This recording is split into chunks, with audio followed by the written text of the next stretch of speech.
G'day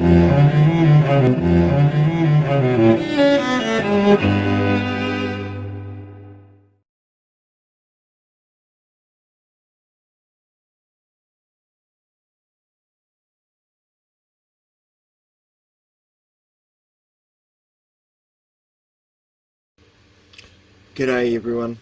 Just thought I'd give you just a quickest little update in regards to the email that I've just sent to FairGo a couple of days ago. Now they've got 10 days to respond to this email, but I'll read it out to you just so you're kept fully up to date, because apparently the government likes to go on, on TV every fucking day and give you updated numbers that aren't even accurate, according to Ashley today.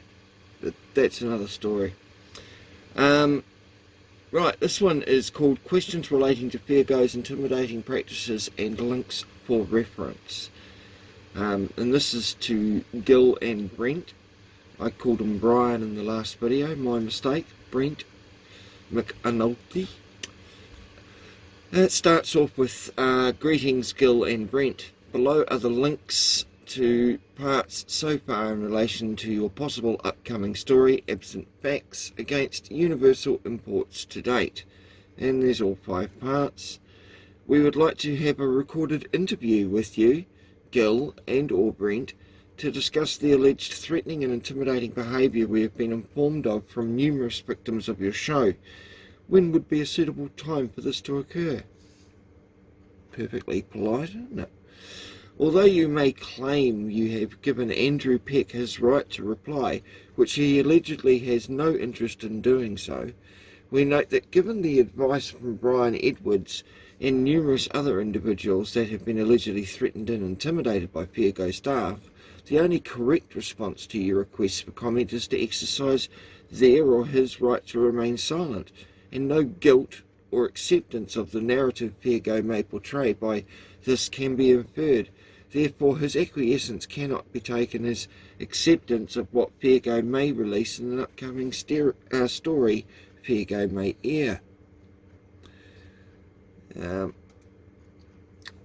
Followed by, please feel free to respond to the following 10 questions. Now, I'm just asking questions.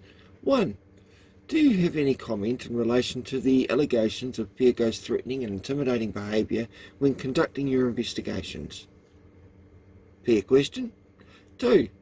Do you believe using the court of public opinion and public exposure is an acceptable practice to coerce individuals to pacify complaints made to FairGo from individuals? Do you? 3.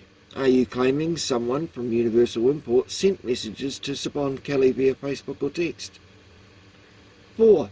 Given FairGo has many times used their implied right of access to approach individuals on their private property, recording and attempting to seek opinions and comments, that may cause said individuals to feel threatened or intimidated, why is it you have taken Siobhan's claim of this happening to her to be in some form unacceptable?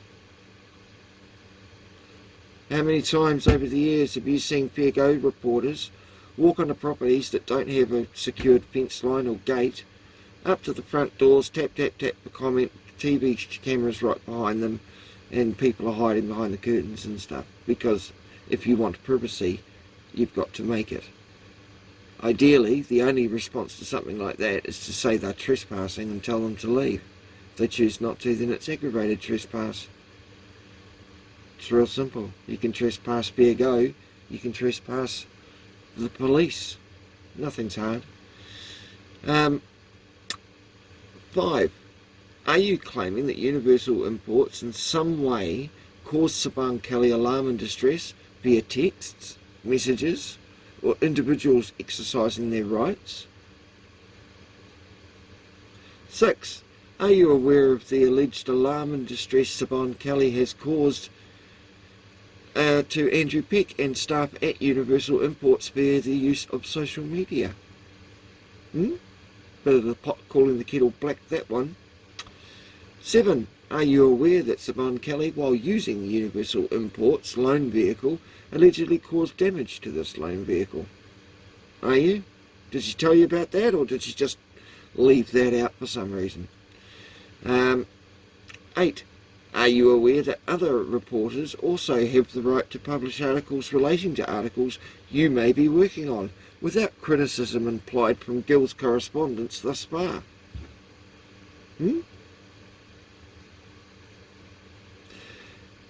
9.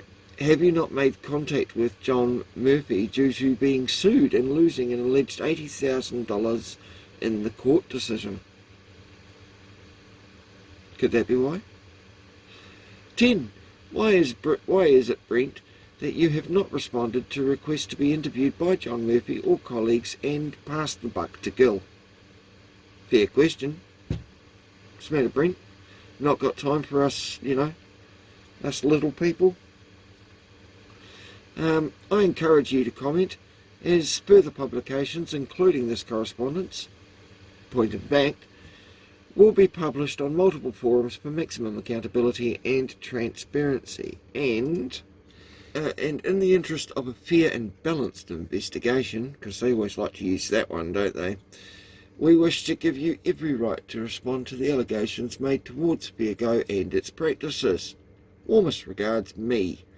Injustice for All, PINAC NZ, just a couple of the YouTube channels, and a nice little notice. Now, if you ever send letters to anyone, especially organisations or government departments, and you're thinking they're not going to respond, they never do, that sort of attitude, this is something I've learned to do. It's called a failure to respond notice at the bottom of your words, or of your correspondence letter, whatever you want to call it.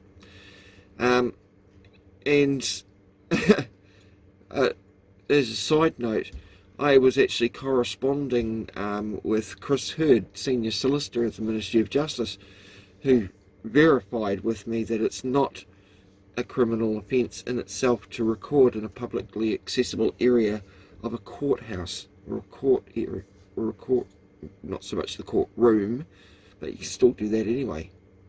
Why ask for permission from a judge to do something you already have a right to do? But anyway, Chris, sometimes wouldn't respond, so I'd put a failure to respond notice. And every time he'd come back and tell me, funnily enough, within the time frame, that failure to respond notices don't work. And yet proving to me in the same breath that they do, because he never ever lapsed past the time frame to respond. So, that being said, this is what I put on the bottom. Notice, failure to respond within 10 days shall constitute a tacit agreement that Brent McAnulty, Gill Higgins and Fairgo as a whole accept that their alleged threatening and intimidating form of investigations are causing individuals alarm and distress, and have no interest in the harm caused by this unacceptable behaviour, and accept full liability for any future proceedings that may ensue. I don't know about you, but you respond to that? I mean, they wanted to make out that Simone Kelly, or no, actually, I'm sorry, not they, Steve actually said that Simone Kelly went to, Waitemata Community Law Centre.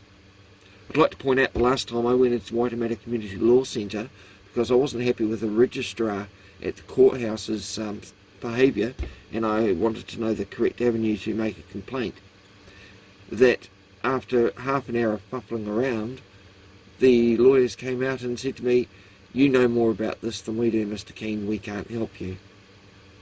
So that's the kind of response I get from Waitemata Community Law Centre. That was just a little catch up now for Fairgo. I'll keep you posted if anything happens. It was interesting to see that nothing showed up on Monday night. We'll see if they decide to respond to me, or want to keep hounding Andrew Peck, even though clearly the message has been got through to them that he has no interest in talking to them. Sorry I look like shit tonight, guys. It's 12:37 in the morning. Do some of my best work when I'm got a chance to think and can be uninterrupted by children and homeschooling and lovely wives. Anyway, catch up with you. Bye now.